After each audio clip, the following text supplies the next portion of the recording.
We're going to start the tour on the south side of my house, and this flower bed is what I call the side walkway bed. You can see things look pretty quiet right now. And before I go over a couple of the plants in here, I'm going to pop up on the screen how this flower bed looks like in the early spring months when the spring bulbs are blooming.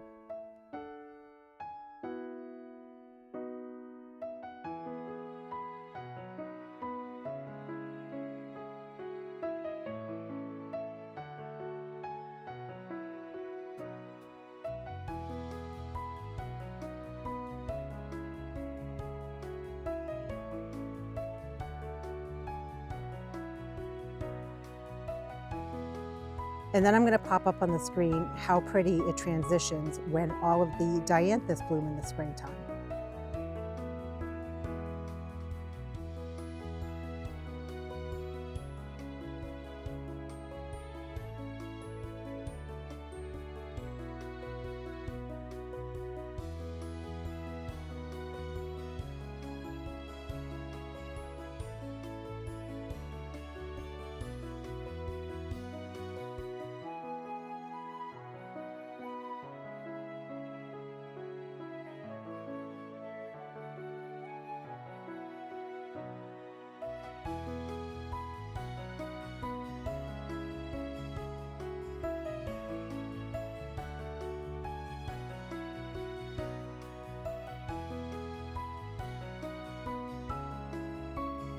And now I'm going to show you some really beautiful things that you see in this space during the fall time with the mums and the ornamental grass as well as the Joe Pye weed that blooms.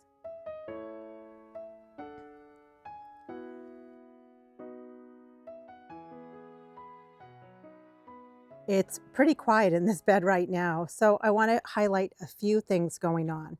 First of all, I did remove any of the lights that were in here because they were just landscape lighting that had batteries in them that would end up getting covered in the snow. So I went ahead and I removed the batteries and I've stored those away for the winter months. Two plants that I do not prune in the fall are dianthus as well as candy tuft.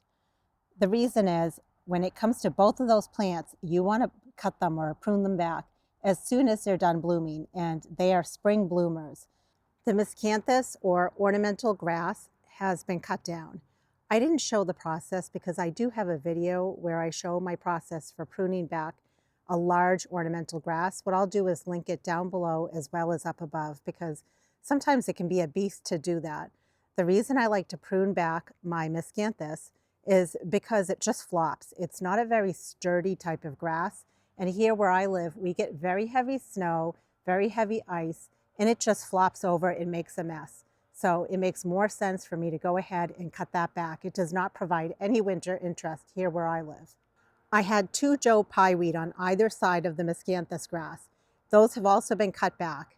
And when I say things have been cut back, I'm going to bring you in for a closer look because I realize I didn't show you all of this, but I left probably about 1 inch of the plant above soil level. Could I have cut it back all the way to the ground? Absolutely. It really doesn't matter, to be honest with you.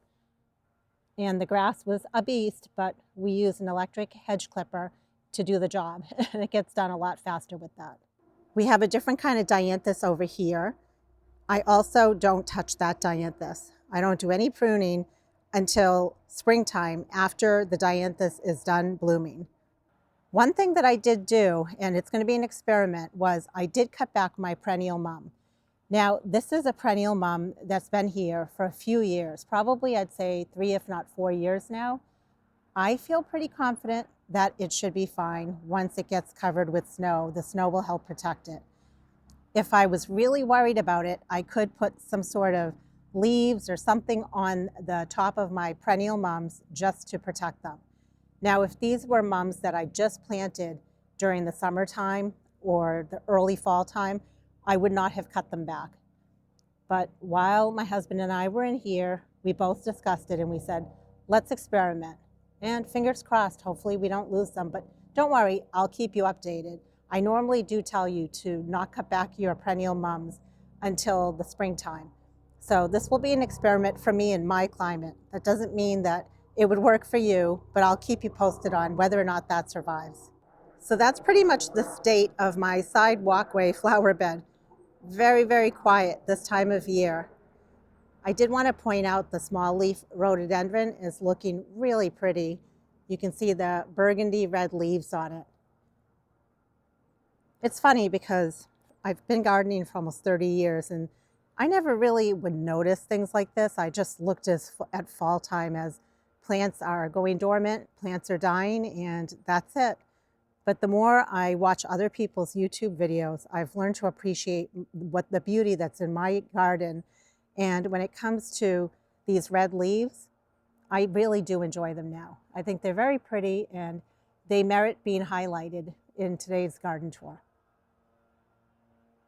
Right next to the side walkway flower bed is what I call the old arborvitae bed, because I used to have 3 arborvitae in this bed and they just looked worse and worse each year. So probably 3 years ago, my husband and I cut them back, or actually we removed them. And I have planted a whole bunch of different things in this space. It's very quiet right now. This space does have some spring bulbs that bloom early in the season. But then after that, the candy tuft blooms and looks so pretty, as well as the small leaf rhododendrons. I really enjoy them when they're in bloom. In the center is ajuga or bugleweed, and I really enjoy having this bugleweed in this space. It's basically controlled. It can't really creep out of this area because, as many of you know, bugleweed can become invasive. So it's really just limited to this space, and I really do keep it in check. I have some more of the candy tuft that, once again, I am not pruning back this time of year. So there's really no other maintenance that I do for fall cleanup in this area. Together, I had shown you when we went ahead and cut back some of the annuals around the landscape. But other than that, this bed is ready for the winter months. And remember when I said I've started to appreciate some of the color that's in my garden? This is another color I'm appreciating this year. Look how pretty the bugleweed or ajuga looks here in the middle of November. I've been showing you lately a lot of the plants that I've been overwintering in my unheated garage, which is right over here. I need to bring this planter in. I'm going to be overwintering the whole planter. It has a perennial mum that really needs to get planted in the ground in the springtime. It's too late. I can't plant it in the ground now. There are some Heuchera. I also have some lamium as well as creeping Jenny. There is Dusty Miller. Now, Dusty Miller is not hardy in my zone. It's hardy down to zone 7. The coral bells are a perennial, as well as the lamium and the creeping Jenny. And then there's this grass in the center. It's a type of juncus. I believe it's a perennial in my zone, but every year I overwinter it in my garage. So I will be bringing this whole container pot into my garage pretty soon. And then when I do monthly check-ins on all the plants I'm overwintering, be on the lookout for this container pot. I'll show you how I care for it. We'll continue on the south side of my house as we leave the side walkway bed and hop over the driveway. Let's head over to this bed over here, which is what I call my long border. The long border is so quiet right now. I want to pop up on the screen how the long border has looked in the last few years when the spring bulbs were in their glory. And then eventually we do have many perennials that start blooming and popping up in this long border. This is a space in my yard that is always evolving, and I really love this space.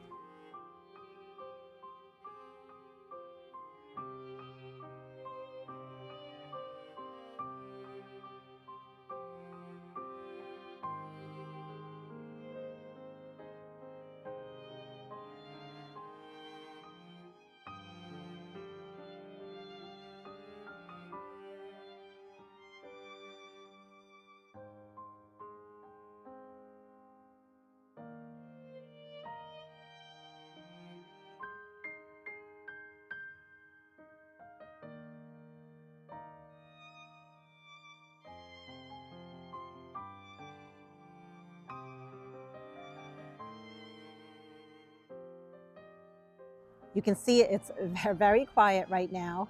I have gone ahead and removed a couple of the trellis that were here. I have some clematis that were climbing on there. I debated whether or not to leave them up, but I was worried that with how much heavy snow we get, I didn't want to ruin them. So I carefully took the clematis off of each of those, and there were a few more down that way. And I just removed those trellises. It's been quite a chore removing the leaves from all the different flower beds. We get a lot of leaves here in New Hampshire. I can't afford to keep them on the flower beds. It would really just not be good for the plants. If it was a light layer of leaves, it would be fine. And more leaves will fall, but I just actually blew the leaves off before doing this tour, just so you can really have a close-up look of what's going on. So speaking of what's going on, I want to go over a couple of plants here. Right over here were some fringed bleeding hearts. And I did cut them back. Normally, I don't cut them back because many times with perennials, it's better to keep that lower canopy there, especially if you live in a cold area like I do. It just helps protect the crown of the plant. Well, my husband and I were working together, and I believe it was he, I'll blame him, that cut those back. Totally fine. As long as we don't have a very cold winter and we get the snow before the cold winter comes, the snow will help insulate the plants. This is a yarrow, moonshine yarrow, and we cut it back pretty hard, but we left some of the bottom foliage so that when it dies back, it protects the crown. And we have a number of them in this space that we left behind. Some other plants that we just left behind so that it's protecting the crown are the oxeye Shasta daisy. And then right behind the oxeye Shasta daisy are the Rebeckia or black-eyed Susan. So you can see the top parts of the plants have been cut back, the stems, but the bottom parts are left in place to protect the crown of the plant. We were at a point now that almost all the seeds have been eaten up by the birds. So it really was not beneficial to leave all these stems up. And I've mentioned it many times in my videos. Here where I live, I am all surrounded by woods. There are so many places for the beneficial insects to live in. If you're not surrounded by an area like this and all you have is just this, then maybe you want to leave up all the stems for the beneficial insects. I have a whole bunch of daylilies, Stelladoro daylilies, and those have been cut back. And that's definitely a plant I like to cut back all the way to the bottom because the leaves can harbor pests and disease. Right next door, this is pulmonaria or lungwort, and I like to leave the lower leaves in place to help protect the base of the plant. And then right over here, this is leopard's bane, such a pretty yellow daisy-like flower that blooms in the springtime. I've also left the lower leaves of that, and right behind it is coneflower or echinacea, and I've left those lower leaves there as well. And many of these plants repeat themselves as we move along the long border. There is a lot of work to be done here in the long border, but when it came to cleanup work, that's pretty much all that was done. We tried to stay focused and not worry so much about weeding because after all, pretty soon our ground is going to freeze. Look at all the little baby seedlings of the oxeye Shasta daisy. They almost look like a weed. They are just basically freebie perennials that I can dig up and sell as part of my backyard plant nursery. It's like winter sowing in place, just on the ground. So I'm not worrying too much about things like that. They'll be fine staying there through the winter months. But as I step back, I just want you to see what's going on here. Now in my landscape, I don't have a ton of, I have shrubs and little bushes and such, but I don't have anything that's like a blue colored evergreen. So that's something I'm thinking about, a little bit more of winter interest. Because yes, I do have many small leaf rhododendrons. And the reason I have so many is, to be honest with you, they all came, pretty much all of them came from my late mother-in-law's home. And they've all gotten larger over time. So they mean a lot to me and I don't want to part with them. But on the same token, I have to think about what else can I add to my landscape for more interest, especially during the winter. And that's a big reason why I wanted to make this video, because I wanted to show you not only how are things looking and what are some things that I cut back and what are some things that I don't, but also what I'm thinking about for the future in terms of my garden. Now there are a couple of clematis here that for right now, I've left the trellis in place. I ran out of time, to be honest with you, but more so this one here is really tangled into that trellis. So I may end up leaving this one for the winter, but I'd like to take that one down. And as we step back, this is what the long border looks like here in the middle of November. There are a number of herbaceous perennials, and that is the reason why the long border looks so quiet. Sometimes when I have gardening friends stop by, they're just surprised at how different the long border looks this time of year versus middle of summer. And I explain to them that's the reason why. A lot of it is just herbaceous perennials that die back to the ground every year. Now, at the end of the long border, I have a number of hydrangeas, and the only maintenance that I did in here, and I did make a video explaining what I was doing and why I was doing it, was cutting off just the blooms on these panicle hydrangeas. And again, the reason is we get very heavy snow and ice, and that will do damage to the branches if they break, because basically it weighs down on the blossoms. So I went ahead and I just removed all of the blossoms. I basically deadheaded these, and that's all I did. And when it comes to pruning these, I usually wait until springtime to prune these type of hydrangeas. At the end of the long border, if you go down the driveway, that's the main road. But let's hop over the driveway down to this way here, which is the front of my house or the west facing side of my house. I'm thankful for the ornamental grasses that I have at the base here, but I do want to pop up on the screen how this space looks like in the springtime when the spring bulbs are in their glory and they're blooming.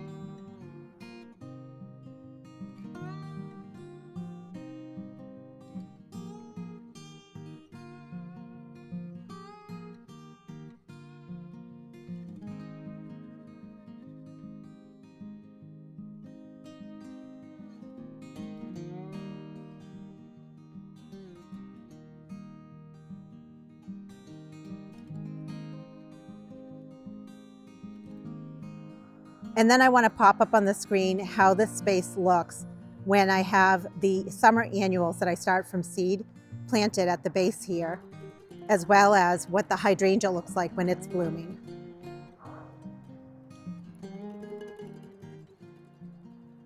There wasn't a whole lot of cleanup to do in here except for just continuing to blow the leaves. The blooms have been removed off of this panicle hydrangea. Any annuals that were in this space were basically just cut down to the ground. And then over here, there were a bunch of astilbe, and the astilbe were also just cut back down to the ground. They really didn't have a lot of leaves on the bottom to protect the crown, so I felt comfortable just cutting them all the way down. But one thing that I don't like to cut back down all the way to the ground are my coral bells or my heuchera. When it comes to heuchera, we get a lot of freeze and thaw during the winter and spring months. So it's very important with coral bells or heuchera not to cut them all the way back. You want to leave the leaves there to protect the crown of the plant, especially because sometimes this plant, actually many times this plant will heave itself out of the ground, and then you have to correct it by lifting it up and replanting it during the spring months.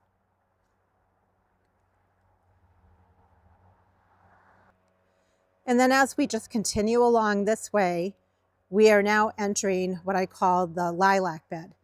That's because I have a lilac tree right over here. There were a lot of things that were cut back in this bed. The one thing I did not cut back, and I had a question about this recently, were the creeping phlox. Someone wanted to know if they could go ahead and cut back their creeping phlox right now. And I said no, because creeping phlox bloom in the spring, and if you prune it in the fall, then you forfeit your blooms for the following year. It's better to just wait until after it's done blooming. And here's another experiment. We went ahead and we cut back well-established mums that were in this space. So fingers crossed they'll be fine. It's just that they were collecting all the leaves. It was very hard to get the leaves out of them. So we went ahead and we cut those back. Again, I normally tell you to leave that in place, but that's especially true for newly planted mums. I'll keep you posted on hopefully these established mums come back. Right behind the mums are more daylilies, and I have a number of daylilies in this bed. All the daylilies were cut back hard. And when it comes to the yucca plants, normally I wait until spring to do a little bit of pruning. Well, we came in here and we did cut back some of the lower leaves on the yucca plant. Normally yucca pushes out new growth from the center, but I didn't want to just cut them fully back, so we cut them partially back. And I also had some perennial aster in this bed. Those were also cut back down to the ground.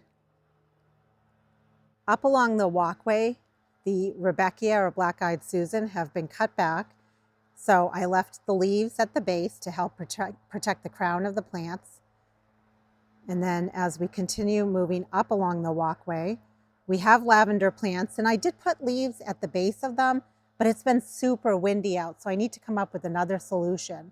I showed you in a video about protecting the lavender plants. So I have a whole bunch of them here, and I need to come up with a solution on how to protect the plants. I wanted to put leaves at the base, but also with the wind, they're just going to keep blowing away. So I need to think a little bit more about that.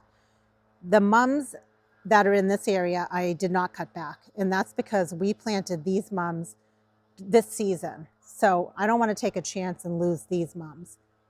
So these mums will not get cut back until the spring. And when it comes to the roses, honestly, I don't do anything with them. I've never had an issue. And I basically just come in and do a cleanup on it in the early spring months. I know some people like to defoliate their roses in the fall time. I guess it just depends on your climate and if you end up with black spot. But my roses tend to do really well in my yard, so I don't do any sort of maintenance in the fall until the spring months. And then other than that, up along the walkway, together we had cut back a whole bunch of the annuals.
There really isn't a whole lot more to do. I do have some perennials that are in here, and these are a type of coreopsis.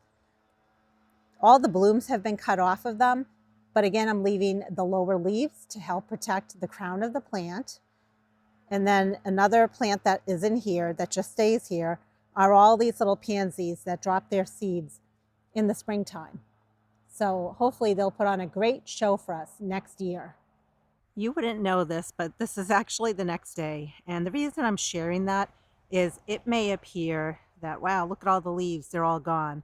But when I filmed this yesterday, I had blown the leaves off from this point here. So today I just came out and continued blowing the leaves. I think it's important for me to share things like that because if you have an area that's very wooded like I do, and you're looking at this saying, wow, it's all clean. It's only because I just came out and blew the leaves off. Literally tomorrow, there will be more leaves, but I have good news. Most of the leaves have fallen from the trees. So it's not as bad. It's just when the wind blows that it blows the leaves back in from the woods. But anyway, I just wanted to point that out.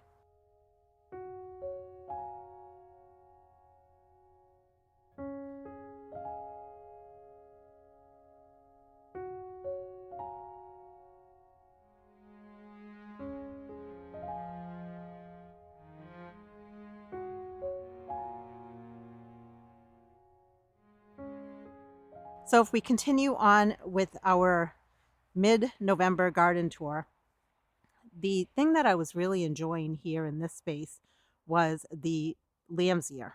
It looks really, really pretty with its silver foliage. And even though these are just very small divisions, I think I only divided them a year ago, they add that nice color in the front. And you can imagine that as they fill in, they will make a nice border plant towards the front of this space.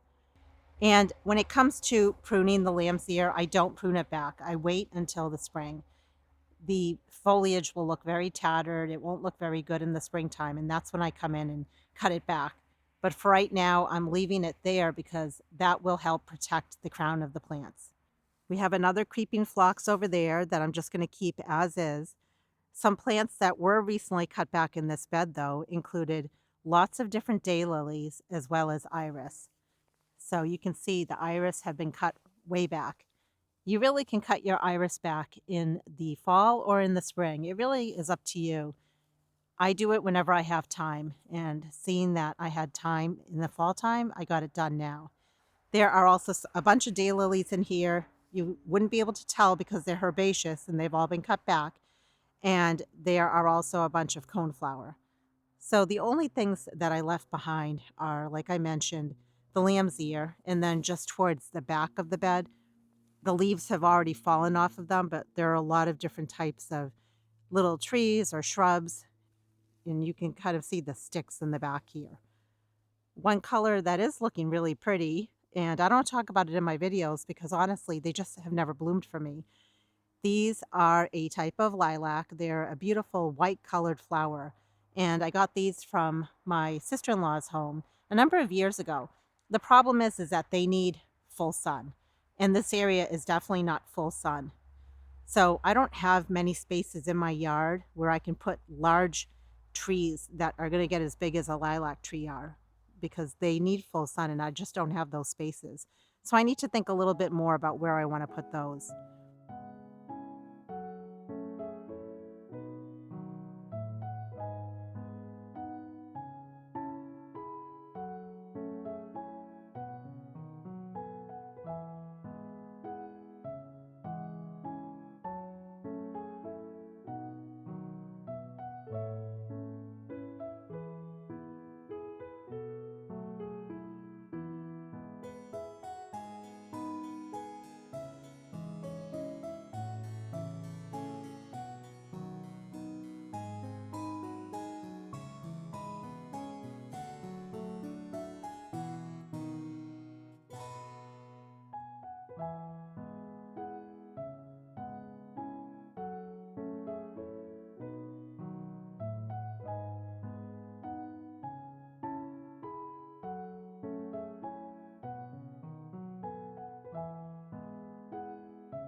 So pretty quiet in the garden here.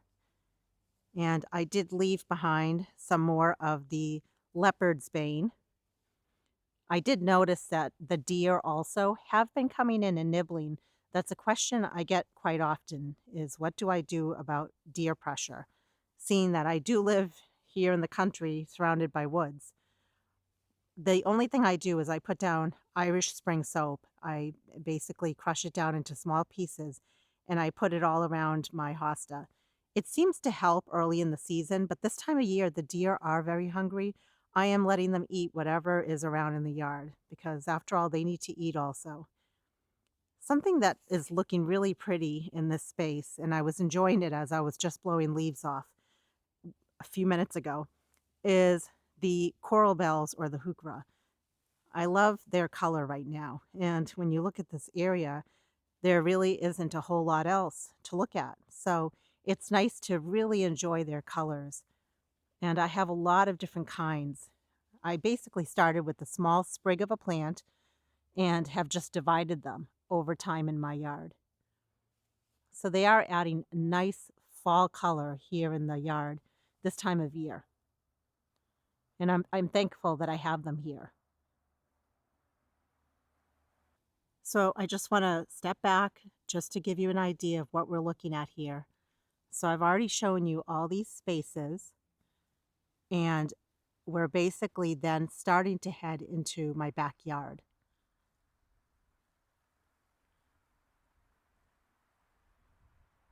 which is right there. And as we pan this way, this is what I call the bay window flower bed. And I already showed you some parts of this area. That's where I have a small little pond over near my front porch and then the front walkway. But I still need to come in and do some cleanup. It's really hard. I'm not going to lie, it's really, really hard for me to get motivated to come out when the temperatures are in the low 40-degree Fahrenheit and they say that it feels like 35 degrees Fahrenheit. I mean, I'd like to believe I'm a true, real gardener, but even we have our limits. So, actually, to be honest with you, today feels kind of mild and it's 38 degrees. So, I will be coming in and hopefully cutting back those daylilies. And when it comes to this other plant here, this is a cranesbill geranium. I will probably cut it back a little bit, but I also want to leave some of the bottom growth there just to cover the crown of the plant. Now, you might be wondering, well, what about the daylilies? Shouldn't I be protecting the crown of those plants? There are some plants that just harbor disease based on what I've read and what I've researched. Daylilies are another plant that it's recommended by many people, many universities, and many different places to cut back the daylilies. So, for that reason, I really should come in and cut back all of my daylilies. Another plant I would like to cut back is this plant here. And actually, it looks really pretty with the foliage on it. And this is a Veronica or a Speedwell. It's really pretty. It has purple color flowers. So when I come in to cut back the daylilies, I will also come in and just cut these back down to ground level. And I have a number of them here in this bed. However, another plant that I will not cut back is this one here.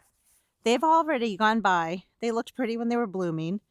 This is Montauk Daisy. Now, the reason why I like to leave Montauk Daisy up for the winter is come springtime, it actually starts to push out new growth all up along its stems. So I love to come in when I'm going and pruning back this plant and take cuttings and propagate the cuttings. It is a very easy plant to propagate from cuttings. So I am leaving these up so that I can do that in the springtime. I'd also like to come in and collect some seeds. I've never collected seeds from Montauk Daisy. I'm not quite sure if they would be viable or not, but you never know until you try. So I do need to still come in here and just cut back a few things that I've talked about. We have another Veronica over here and then another Veronica over there. This is a Montauk Daisy. I'm going to leave it as is. And then we have some more Coreopsis that I'm not going to touch. But some other plants that I do need to cut back while I'm in here include some more coneflower. I have a bunch of coneflowers here. I was looking at them today and The birds have had a feast. They really have nibbled. And so at this point, I feel okay going ahead and cutting these back. I also have some iris in here that I can come in and I can cut those back, as well as just the top parts of a lupin that I have in here.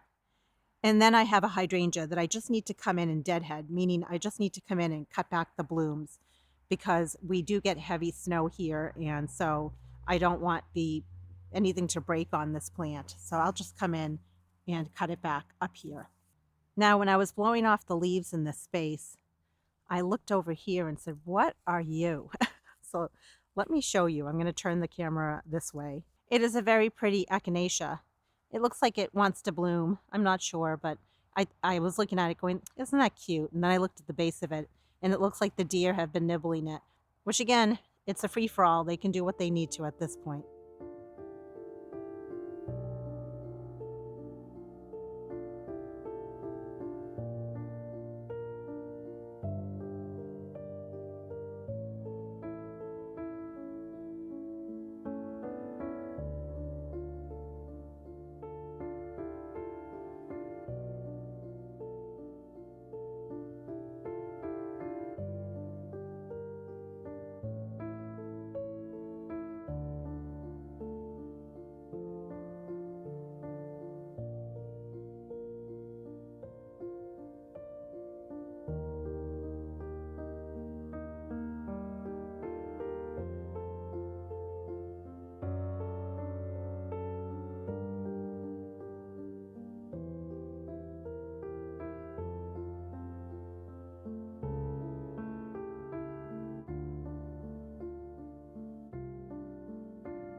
So I will be coming in hopefully soon and cleaning up this space.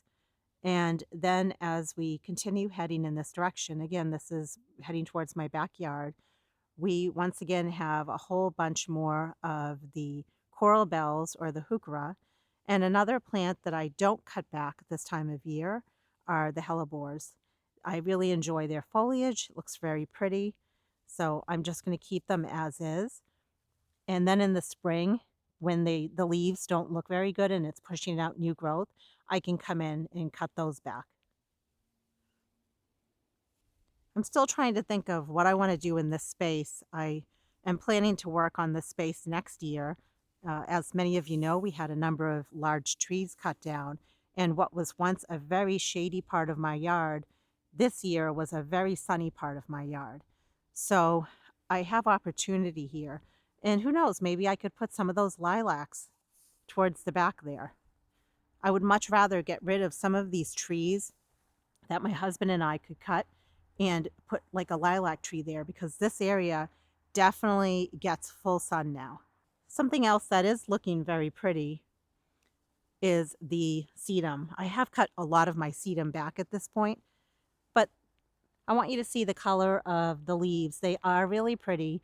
So it's okay if you want to leave things up in your garden and enjoy those colors. It's definitely not a bad thing to do. And then this is the part that I still need to blow off more leaves, and then we will continue the tour. But I wanted to show you what it looks like. And in the way back part of my yard, more leaves over there. So to be continued, which for you will be in a blink of an eye. And just like that, this area has been cleaned up. This probably will be one of the last times I have to do any sort of major blowing of the leaves off the lawn and my flower beds. And speaking of flower beds, this area here, I'm really looking forward to working on this. Basically, where that tree is, and as we go all the way down this area. Right now, it's in the shade, but it is fall time. Like I said, this area is normally full sun. So I will be putting a lot of plants. I'm going to shop my own yard and move some plants around. And I'll be showing you that in future videos next year. But I can't wait to fill this space. And I'll be doing it on a budget because I have a lot of plants I need to move around. In fact, many of the plants are right over here. There are a lot of peonies and a lot of daylilies that together will be moving because that area is pretty shady actually. It's getting a little bit of sun right now, but I've learned that this area definitely is quite shady. So we'll just be moving plants around the yard and making it work. There's a lot of shade-loving plants that are over there that I can actually move into these spots here. There's a lot of opportunity actually in my backyard. And I'm just panning around to show you because even though there are some plants along the border where the lawn ends and the woods begin, those are all areas for opportunity where I want to add plants and I want to clean up spaces. Basically, as we pan around, the area where I have left off when it comes to garden spaces is just past that right there. And I'll bring you over there in a little bit. But before we go over there, I just want to show you the state of my raised beds.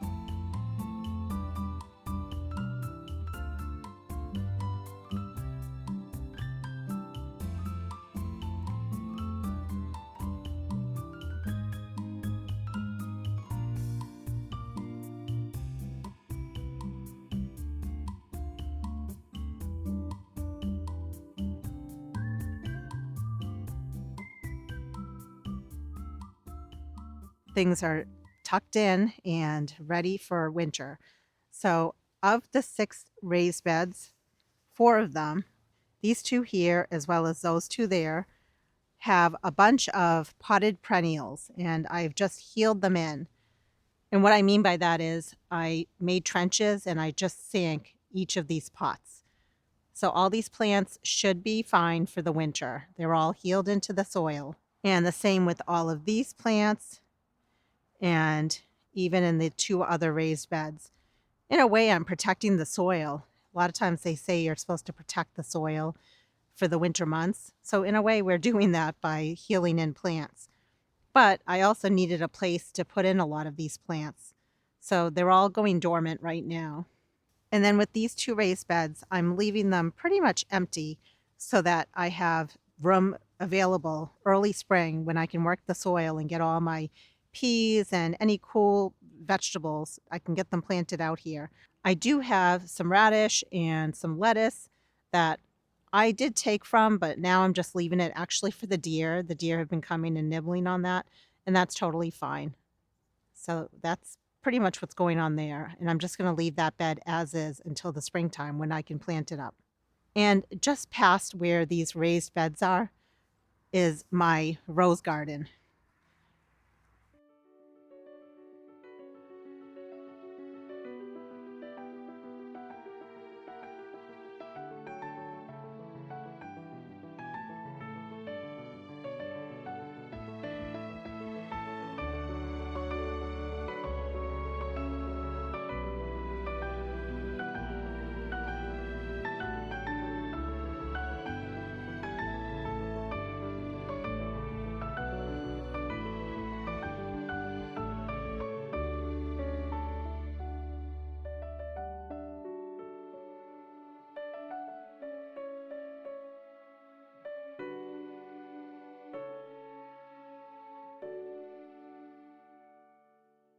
Now, I don't come in and defoliate or remove the leaves off my roses. I mentioned that earlier too. I just like to leave the leaves on there. I've never had an issue with black spot, but I know a lot of people do like to remove all the leaves because the leaves can carry disease. However, once the leaves drop, at that point I do like to come in and clean up the leaves. I don't want my rose leaves just at the base of the plants. Sometimes I don't get to that until the fall time, and that's totally fine because oftentimes the leaves don't drop until late fall, early winter. But otherwise, this space has been really cleaned up and it's ready to just go to sleep for the winter months. I mentioned about my backyard where I have flower beds that have been, created, and I have plants that look good. They basically go this way. This huge thing right here, that is a wild type of forsythia. So next year, when I start working out in this area, because I want to pick up where we've left off, which is right here, one of the first things I want to do is remove this forsythia. It's the type of forsythia that, like I said, it's wild and it just kind of sprawls everywhere. So it's not meant to really be towards the front of the bed. And if I want to, I can just dig it up and just move it back. But I'll wait until the springtime to do that. And there, again, there's a lot of opportunity along the whole backyard. And as I start working on those spaces, I'm just going to tackle little sections at a time. Otherwise, it can get overwhelming very, very fast. When I was blowing leaves off in this area, I was looking at the red osier dogwood, and that's really, really pretty. It's a very nice thing to have in the yard because then you can come in, you can cut from it and add it in your winter containers. So I just wanted to show that to you because I don't really show it in my garden tours usually. It actually, I feel, doesn't do that great in this spot during the summer months. But right now, I want you to see how pretty the red looks. So if you're looking to add to your landscape and you want to be able to cut to create holiday displays or containers, definitely add red dogwood, red twig dogwood. Really, really pretty. The Heuchera is looking pretty. Some would say it looks dead, but this time of year, the color just looks striking. It really definitely stands out.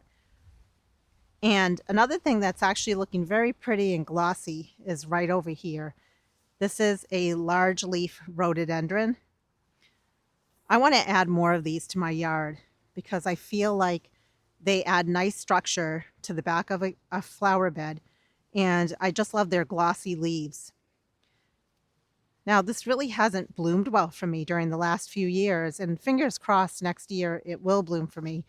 You can see that there are some buds on there. So I'm hopeful. It was quite a young plant when I put it in, so maybe that's why it never bloomed. But I'm hopeful that next year it will bloom for us. And right behind this large leaf rhododendron are a couple of pieris. Again, I don't usually show these because they usually don't do much for me. And I don't think they're in the best place either. I have two of them, one here, and then I have another one over there. So next year, I am looking forward to doing more research on certain plants, seeing what kind of condition they like, and moving these to the right areas where they can really thrive. So there are some really pretty things I feel in my landscape. It's just a matter of finding the correct home for them. This area here has a whole bunch of Heuchera, which I'm not going to cut back. And then there are also a number of lungwort or pulmonaria that, again, I'm not going to be cutting back. I'm just going to be leaving them as is. And I just want to show you close up how everything is looking. There are some astilbe here that I can come in and I can cut those back. We'll see if I end up having time this season. I would like to come out here, though, and do some cleanup. We have some ferns that need to be cut back, and then also some hosta leaves that need to be cleaned up.